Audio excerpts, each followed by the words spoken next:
नमस्कार सभी पत्रकार बंधुओं को। हमारे साथ हमारे सचिव अभय जी, राजीव जी और वर्षा जी हैं साथ में।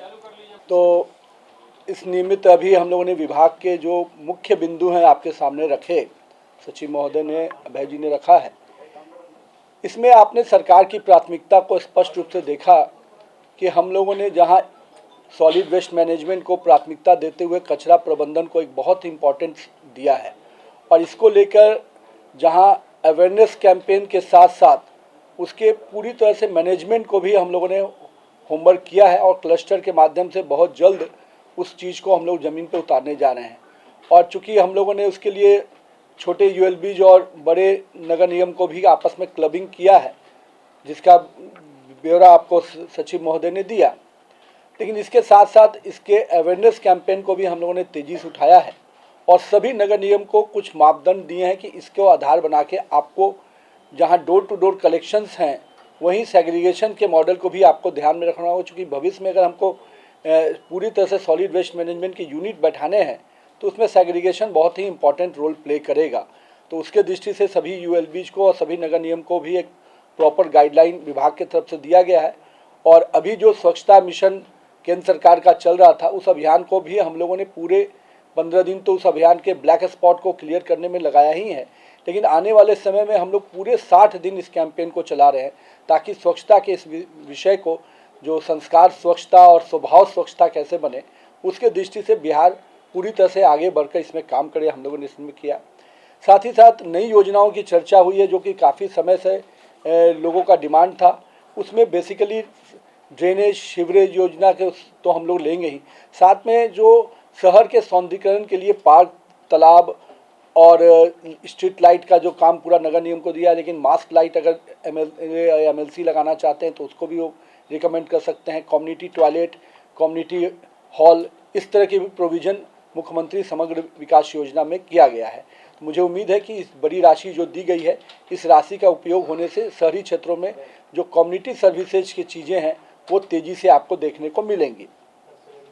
साथ ही साथ जो कुछ योजनाओं की चर्चा अभी हुई है, सम्राट अशोक भवन का, और साथ में जो हम लोग मुक्ति धाम योजना है, मोक्ष धाम का, ये दोनों योजनाओं के लिए भी राशि दी गई है। और विभाग का ये मानना है कि मोक्ष धाम और सम्राट अशोक भवन हम लोग जो आने वाला वित्तीय वर्ष है उसके पहले हम लोग कैसे बहुत सारी योजनाओं को कंप्लीट कर पाएँ। तो मोक्ष धाम की योजना तो हम लोग दिसंबर में ही कंप्लीट करेंगे सभी योजनाओं को, और उसमें पूरा तरह से कुछ बड़े यूनिट भी है जिसमें हम लोग कह सकते हैं कि ग्रीन फ्यूनरल सिस्टम को भी लाया गया है, जैसे पटना में, भागलपुर में। तो ऐसे जगह पे ग्रीन फ्यूनरल सिस्टम के दृष्टि से भी हम लोग उसमें आगे बढ़े हैं, और मुझे उम्मीद है कि वो योजना जब कंप्लीट होगी तो पूरी तरह से हर राज्य में अपना एक, हर जिले का एक यूनिट अपना हो जाएगा। आने वाले समय में इसको और बढ़ाने की आवश्यकता होगी तो विभाग निश्चित रूप से उस पर भी विचार करेगा। साथ ही साथ जो बड़े स्कीम्स हैं, खास करके जिसकी चर्चा स्मार्ट सिटी की बात हुई, स्मार्ट सिटी में जो सबसे बड़ा कंपोनेंट जो सभी बड़े शहरों को हम लोगों ने जोड़ने में सफल हुए, ICCC वाला, इससे कम से कम एक तरफ से पूरे शहर की सुरक्षा की दृष्टि से भी वो काम आ रहा है। साथ में शहर के जो ट्रैफिक सिस्टम की भी पूरी तरह से चेकिंग उसके थ्रू हो पा रही है। तो इसका सबका कंट्रोल एंड कमांड रूम सभी बड़े शहरों में बना है, खास करके पटना में, मुजफ्फरपुर, भागलपुर। तो ये हम लोग का पूरी प्राथमिकता में भी है कि इसको और भी अपग्रेड किया जा सके। आने वाले समय में हम लोग का प्रयास है कि जो हमारे लाइटिंग कंपोनेंट है वो भी उससे कंट्रोल हों, क्योंकि बड़े शहरों में लाइटिंग लगने के बाद उसके मेंटेनेंस का विषय भी रहता है। तो जहाँ निगम मेंटेन करेगा वहीं उसकी चेकिंग के दृष्टि से भी हम लोग इस ICCC को जोड़ने की योजना पर काम कर रहे हैं। साथ ही साथ स्मार्ट सिटी के बाकी कंपोनेंट को भी हम लोग, चूँकि 2025 उसका ड्यू डेट रखा गया है, तो अभी तक हम लोगों ने करीब 74 स्कीम पूरा किया है, और कुछ स्कीम 54-55 स्कीम 70% 60% कम्प्लीशन के फेज में है। तो हम लोग चाहते हैं कि जो मार्च का जो डेट है हम लोग का, इस स्कीम के ख़त्म होने के पहले हम सारी स्मार्ट सिटी की योजनाओं को कंप्लीट करने में सफल हों। इसके बाद हम लोग का जो अमृत योजना और जो केंद्र की अन्य योजनाओं है, वाटर सप्लाई और सॉलिड, इसमें बड़े STP के निर्माण के दृष्टि से उससे भी राज्य सरकार कुछ योजनाओं को सम्मति दे के अब केंद्र को भेज दिया। हम लोग का प्रयास है कि अमृत फेज़ 2 का भी जो पैसा हम लोग को है अधिक से अधिक योजना का लाभ बिहार को मिल पाए। और बहुत जल्द अगर कुछ दिनों में हम लोग कुछ योजनाओं की निविदा भी करने जा रहे हैं, जिसमें कई बड़े शहर को एसटीपी योजना देने की भी हम लोग की प्राथमिकता में है।